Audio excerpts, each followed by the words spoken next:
what do I look for in my life other than millstones to be thrown out from my own personality or mind or whatever you want to call it? Anything that could allow me to treat, myself and those that I come in contact with in this world better. What else is there? I mean, you may say, kumbaya, and this is the age of Aquarius, and we are all one. Oh, it's all new age, hippie. We're all one. We're all one big happy family. This and that. Oh, that's just not real. Oh, it's not realistic. It's not. Says who? Who says we're not all related? If you trace it back all the way to the beginning, there is no reason to treat anybody the way the norm is. There actually is no reason if you really see the reality. A common thing that Christians refer to is that everyone has a cross they carry forever. Yes, it's never that the cross is removed. It's just that Christ makes you strong enough to carry it. See, I like those things. I like those things. Because there is unbearable weight in this world. It's not hard to find surface unbearable, but it is hard to find cosmically unbearable weight. You can find it. So I like that, Killer Whale. God bless every human. We are all created in God's image. Every human is an expression of God. See, I like that more. I like that. I like those thoughts more than, my clothes or my hair is an expression of me. I like we and how we get along and how you love yourself and love your neighbor. I know it sounds Sunday school. That is the real reflection of the bond and the real state of the unity of the world. Just something to think about. Just a little bit of something to think about. You don't have to go rooting out that weight. You actually really don't, and you perhaps even shouldn't. I actually don't know. I really don't know. I just know when you tackle real weight, it takes you years to deal with it. So it's just one of those things. You know what I mean? Just one of those musings. I like that multi-tentacled abomination waiting at the end of history. Waiting at the end of every history. I like that. I mean, I have no idea. Could be we're right out of a 3D printer and just shot by accident. So I mean, I'm just saying I'll entertain anything. Doesn't change my feelings on harmony and unshakable decency, unshakable camaraderie, unshakable fraternity, unshakable sorority. And I know people have been so hard hit they've been so bombarded by pseudo weight, where it's actually blasted them into the other side, where they're like, what is really important? If all of this stuff that I'm seeing all the time is really as important as is said, then we are all dead. We're all dead.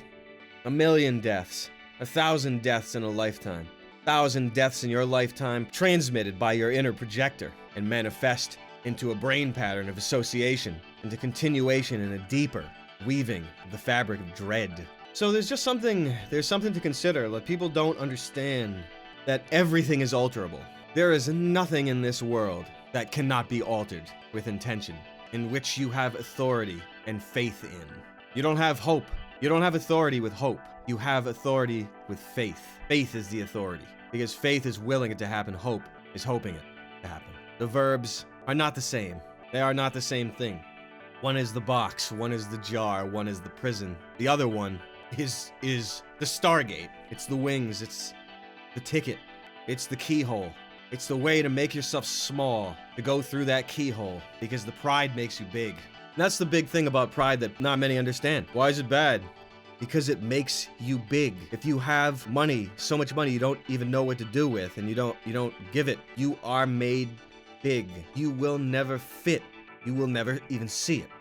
You will be so big you will never even see the door. And those are the things that make you big. The only thing that is aged wisely with bigness is spirituality. There is just you, sure, but there is also the overall health of our world that requires tapping in to a sense of bigness. That something can become so big it becomes small, or rooted and anchored in more than what is seen.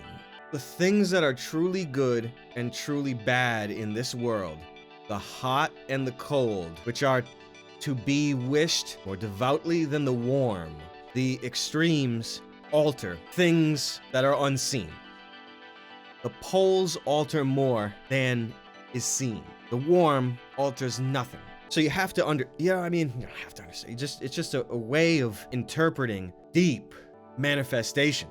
Truth ain't warm, Cheddar Swiss. truth ain't warm. The truth will kill idealism, regardless of the polarity, regardless of the pole in which it exists, regardless if it's hot as hell or it's cold as hell. It's still, well, I mean, it still alters.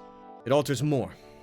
And it's not, what I'm saying is not impossible to understand. It's just based on your spiritual, I mean, I don't even know. It's based on the state of your preconceptions. You know what I'm saying? It's dependent on if you can translate it into something tangibly meaningful in your routine, in your mind, in the fabric in which you feel you relate to others and nature, and how your body relates to your thoughts, and how your body expresses your thoughts in posture and pain or flexibility or comfort, whatever the hell, you know what I'm saying?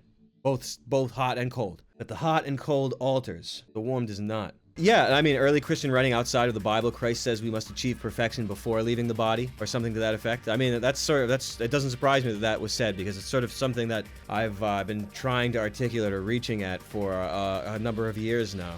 Spiritual preparation in this life is for the comfort of this life, and preparation for the test, the spiritual test that comes after. And that's frightening if you do not feel you have authority over your preparedness.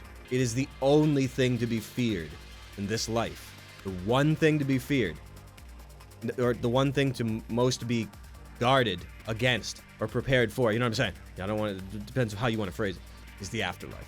And it's something that you fear, just like I said, if you don't feel like you're prepared. You need to be prepared, or you will be cursed, perhaps. You will perhaps be cursed in a way that is beyond your comprehension. And maybe the curse is some sort of a hell.